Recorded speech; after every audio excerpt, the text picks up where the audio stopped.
എത്ര നന്നായി ഭരണം കൊണ്ടുപോകാൻ കഴിയുമെന്നത് സ്ത്രീകൾ തെളിയിക്കും എന്നാണ്. മറ്റാരുടെയെങ്കിലും പ്രതികരണങ്ങൾ കിട്ടുന്നുണ്ടോ? വാർത്താ സമ്മേളനം വൈകുന്നതിന് എന്തെങ്കിലും കാരണമുണ്ടോ? ഇപ്പോൾ നാസർ ലത്തീഫിന്റെ പ്രതികരണം വന്നുകൊണ്ടിരിക്കുകയാണ്. വൈസ് പ്രസിഡന്റ് സ്ഥാനത്തേക്ക് മത്സരിച്ചിരുന്ന നാസർ ലത്തീഫ് ലക്ഷ്മിപ്രിയയോടും ഒപ്പം തന്നെ ജയൻ ചേർത്തലയോടും പരാജയപ്പെട്ടതിന് ശേഷമുള്ള പ്രതികരണമാണ് ഇപ്പോൾ നാസർ ലത്തീഫ് നടത്തിക്കൊണ്ടിരിക്കുന്നത്. ആദ്യഘട്ടത്തിൽ തന്നെ ഇന്ന് രാവിലെ തന്നെ ഈ തെരഞ്ഞെടുപ്പിലേക്ക് ഈ കൊച്ചി ലുലു മാരിയറ്റ് ഹോട്ടലിൽ എത്തിയ സമയത്ത് നാസർ ലത്തീഫ് പറഞ്ഞ പ്രകാരമാണ് ഇങ്ങനെ ഒരു വാദപ്രതിവാദങ്ങൾ, ആരോപണ പ്രത്യാരോപണങ്ങൾ തന്റെ കേട്ടുകേൾവി പോലുമില്ല. തന്റെ സിനിമ ഇത്ര കരിയറിൽ ഇത്ര എക്സ്പീരിയൻസിൽ ആദ്യമായിട്ടാണ് ഇങ്ങനെയൊക്കെ കേൾക്കുന്നത്. അപ്പം അങ്ങനെ പോകുമ്പോൾ ഈ തെരഞ്ഞെടുപ്പിലേക്ക് മത്സരിക്കുന്ന കാര്യം പോലും രണ്ടാമത് ഒന്ന് ആലോചിച്ചിരുന്നു എന്നൊക്കെയാണ് നാസർ ലത്തീഫ് പറഞ്ഞത്. എന്തായാലും വൈസ് പ്രസിഡന്റ് സ്ഥാനത്തേക്ക് ലക്ഷ്മിപ്രിയയും ജയൻ ചേർത്തലയുമാണ് തിരഞ്ഞെടുക്കപ്പെട്ടിരിക്കുന്നത്. ഈ അമ്മ സംഘടനയെ സംബന്ധിച്ചോളം നമ്മൾ GK പറയുകയാണെങ്കിൽ ഈ തെരഞ്ഞെടുപ്പ് റിപ്പോർട്ട് ചെയ്യുന്ന ആദ്യ ഘട്ടത്തിൽ മുതൽ നമ്മൾ ഓരോ വിഷയങ്ങളിലൂടെ നമ്മൾ പരിഗണിക്കുന്ന സമയത്തും നാസർ ലത്തീഫിന്റെ പ്രതികരണം ഒന്ന് കേൾക്കാം. അതെനിക്ക് സ്വയം അറിയാം. പക്ഷെ എന്നാലും ഒരു മനുഷ്യനോട് ചെയ്യുന്ന ഏറ്റവും വലിയ ക്രൂരതയല്ലേ അവർ കാണിച്ചത്? ഏറ്റവും വലിയ ക്രൂരത. ഇത്ര വർഷമായിട്ട് അമ്മയിൽ പ്രവർത്തിക്കുന്ന ആളാണ്. ഇപ്പോൾ വനിതകൾ ആദ്യമായിട്ടാണ് അമ്മയുടെ തലപ്പത്തേക്ക് വരുന്നത്. ആദ്യമായിട്ടാണ് 2 വനിതകൾ അമ്മയുടെ തലപ്പത്തേക്ക് വരുന്നത്.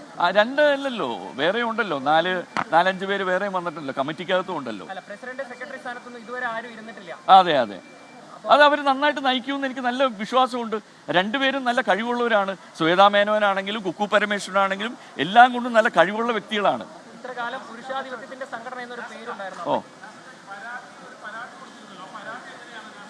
ആ പരാതി ഞാൻ കൊണ്ടിട്ട് സൈബർ സെല്ലിൽ കൊടുത്തു. അവർക്ക് അതിനെക്കുറിച്ചൊന്നും കണ്ടുപിടിക്കാൻ പറ്റില്ല എന്നാണ് പറയുന്നത്. അതിന്റെ പിന്നിൽ പ്രവർത്തിച്ച ഇവിടുത്തെ വലിയൊരു മുഖ്യൻ തന്നെയാണ്. അല്ല, പേര് ഞാനിപ്പോൾ അങ്ങനെ ഒരാളെ കുറിച്ച് ഞാൻ പറയുന്നത് ശരിയല്ല. അല്ല, ജയൻ ചേർത്തല അങ്ങനെ ഒരു കുറ്റം ചെയ്യില്ല എന്ന് എനിക്ക് നല്ല ബോധ്യമുണ്ട്. ജയൻ ചേർത്തല ചെയ്തിട്ടില്ല. ഇത് എവിടെയോ ലീക്ക് ചെയ്ത് പോയി. ഇതിനകത്ത് കളിക്കുന്ന പലരും ഉണ്ട്, വലിയ കളിക്കാരുണ്ട്. അവർക്ക് അവരുടെ ആൾക്കാരെ വെച്ച് തന്നെ ഈ സ്ഥാപനം മുന്നോട്ട് കൊണ്ടുപോകണം. എന്നാലേ അവരുടെ ചില തെറ്റായ പ്രവൃത്തി അവർ ചെയ്തതൊക്കെ പറഞ്ഞു പോവുകയുള്ളൂ. അതിനുവേണ്ടി ചെയ്ത കളിയാണ്.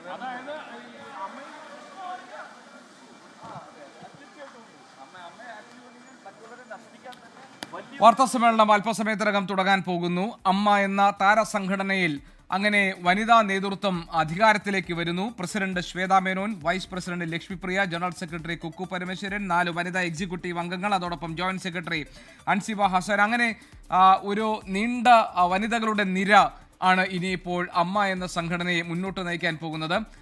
അതീവ ദുർഘടം നിറഞ്ഞ ഒരു വഴിത്താരയായിരിക്കും അവരെ സംബന്ധിച്ചുണ്ടാവുക. കാരണം ഒരുപാട് ആരോപണങ്ങളും പ്രത്യാരോപണങ്ങളും ഒക്കെ നിറഞ്ഞു നിൽക്കുന്ന ഒരു ഘട്ടത്തിലാണ്, ഒരു പ്രതിസന്ധി ഘട്ടത്തിലാണ് അമ്മയുടെ നേതൃപദവിയിലേക്ക് സ്ത്രീകൾ എത്തുന്നത്. കഴിഞ്ഞ ഓഗസ്റ്റ് 27-ാം തീയതി മോഹൻലാലിന്റെ നേതൃത്വത്തിലുള്ള ഭരണസമിതി രാജിവെച്ചൊഴിഞ്ഞത് ഹേമ കമ്മിറ്റി റിപ്പോർട്ടിലെ പരാമർശങ്ങൾ അത് പുറത്തു വരികയും വലിയ വിവാദങ്ങൾ ഉണ്ടാവുകയും ചെയ്ത സാഹചര്യത്തിലായിരുന്നു. അതിനെ തുടർന്ന് അമ്മയിലെ അംഗങ്ങൾക്ക് നീതി നിഷേധിക്കപ്പെടുന്നു എന്നൊക്കെയുള്ള ആരോപണങ്ങൾ ഉയർന്നു വന്നിരുന്നു. പൊതുസമൂഹം വളരെ ഗൗരവത്തോടു കൂടിയാണ് ഹേമ കമ്മിറ്റി റിപ്പോർട്ടിലൂടെ പുറത്തു വന്നിരുന്ന സംഭവങ്ങളെ നോക്കിക്കണ്ടത്. ഇതിന്റെ പശ്ചാത്തലത്തിൽ ഭരണസമിതി ഒഴിഞ്ഞു പോവുകയായിരുന്നു. ആ ഘട്ടത്തിലാണ് തെരഞ്ഞെടുപ്പിന് സാധ്യതയുണ്ടായത്. വളരെ വാശിയേറിയ ഒരു പോരാട്ടത്തിനൊടുവിലാണ് വനിതാ നേതൃത്വത്തിന്റെ കൈകളിലേക്ക് അമ്മയുടെ ഭരണ സംവിധാനങ്ങൾ എത്തുന്നത്.